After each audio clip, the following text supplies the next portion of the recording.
Some of you may fight, but in the end, thank us. I am your father, and you are my children.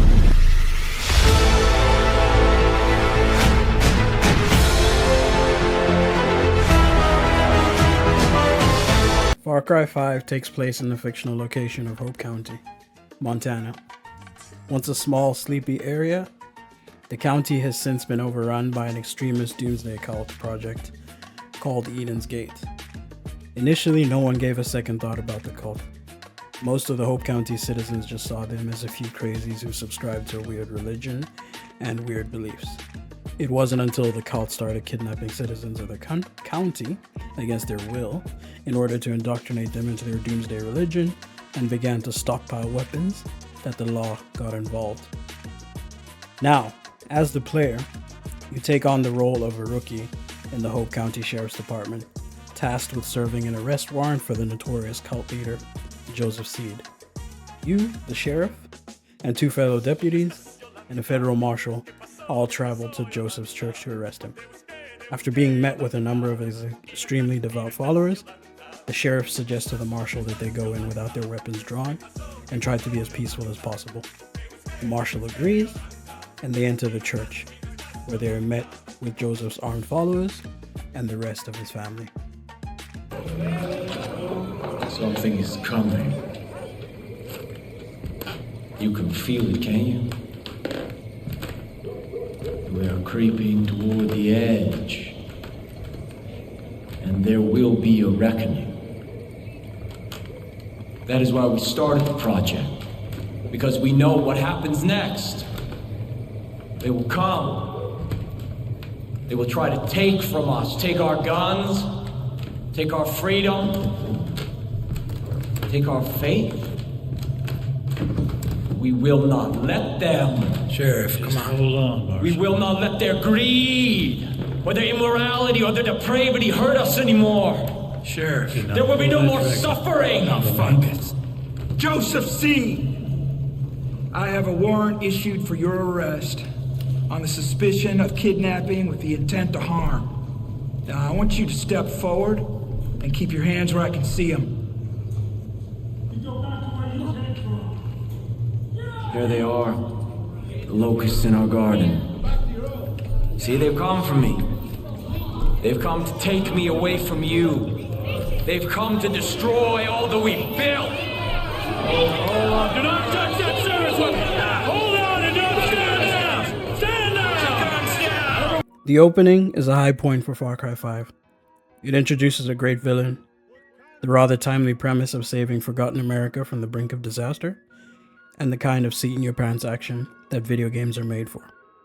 Afterwards, the sense of purpose quickly dissipates in a meandering journey to liberate the country's 3 regions from gun-toting cultists, and the game soon reveals that it's kind of tonally confused.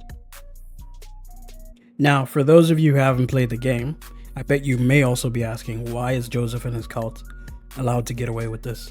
Why not bring the police in? Why not bring the army in? And again, the answer lies in a very unique and pretty accurate part to the game's plot. Again, the cult was able to buy off and essentially recruit the local police.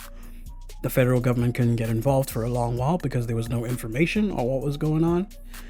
And there was also no proof that the Seeds were breaking any laws, such like, how many cults have started.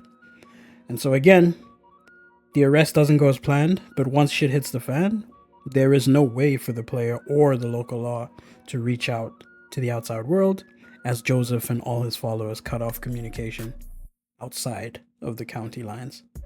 Now, this is not only a very smart way to play the game, but also very realistic.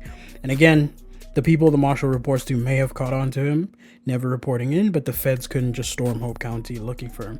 And again, it's all about politics and the bureaucracy of law, which really sets the stage for the sequence of events that follow throughout Far Cry 5. For us, video games are just cultural objects that signify nothing but hedonic excess. And on the other side, video games also mean a lot to us, just like other art forms, where a message can be told and stories can go deeper than just, mindless, hedonistic joy.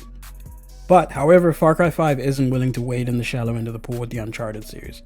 Instead, it wants to venture out deeper into the waters of doomsday cults, colonialism, and at the time that this game was made, Trump's America.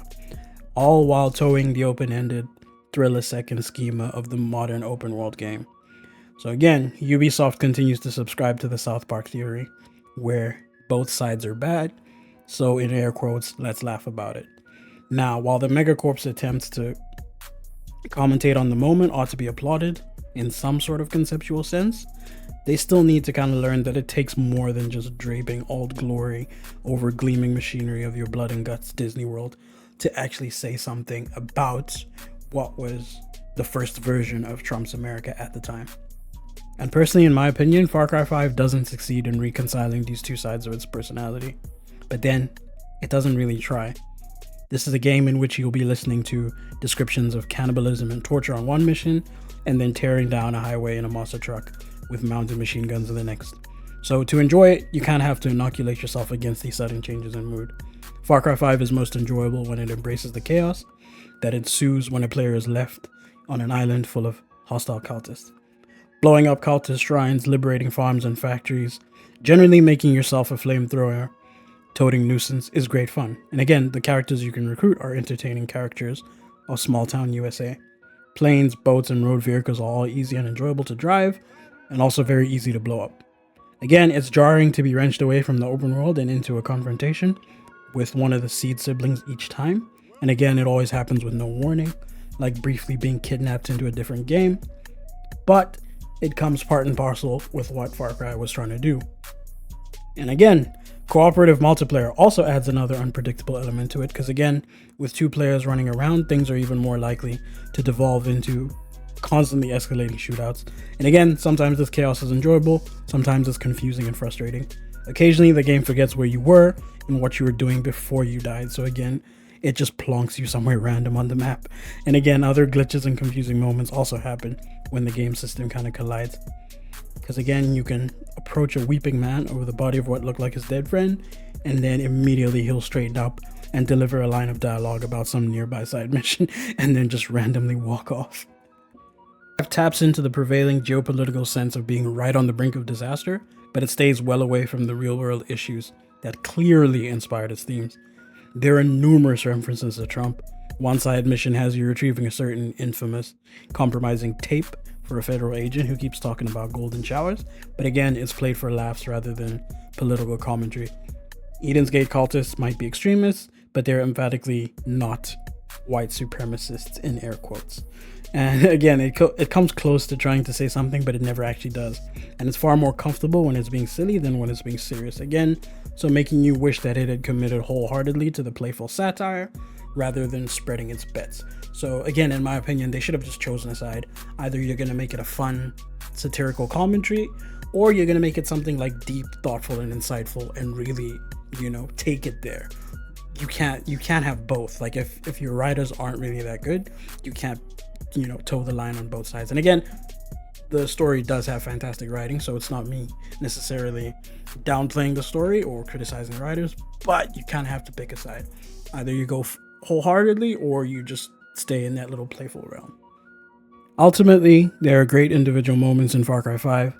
The gunplay is excellent. Its unpredictable world generates daring stories of accidental heroism. And when it leans into the whole red-blooded American patriotism shtick and the satire, it's genuinely funny. It doesn't always fit together as well as it should, like I was mentioning with some more serious topics, but sometimes forcing the player to work around the game rather than with it. But the vividly fascinating tone is the bigger issue. It's at once disorienting and non-committal. So paradoxically, this is an extreme satire of modern America that says pretty much nothing about modern America. Begin the reaping! Cut me deep, these secrets and lies, storming the quiet. This is the only way the story ends. Nothing you can do can change that. Feel the fury closing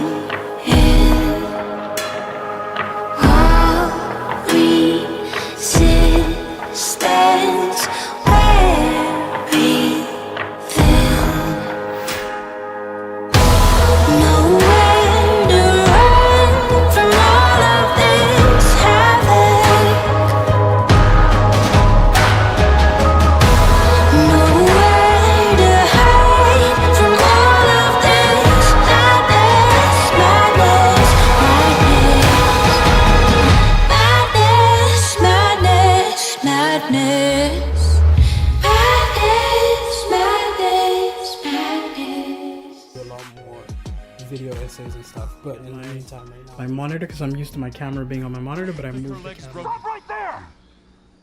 Okay. Was not.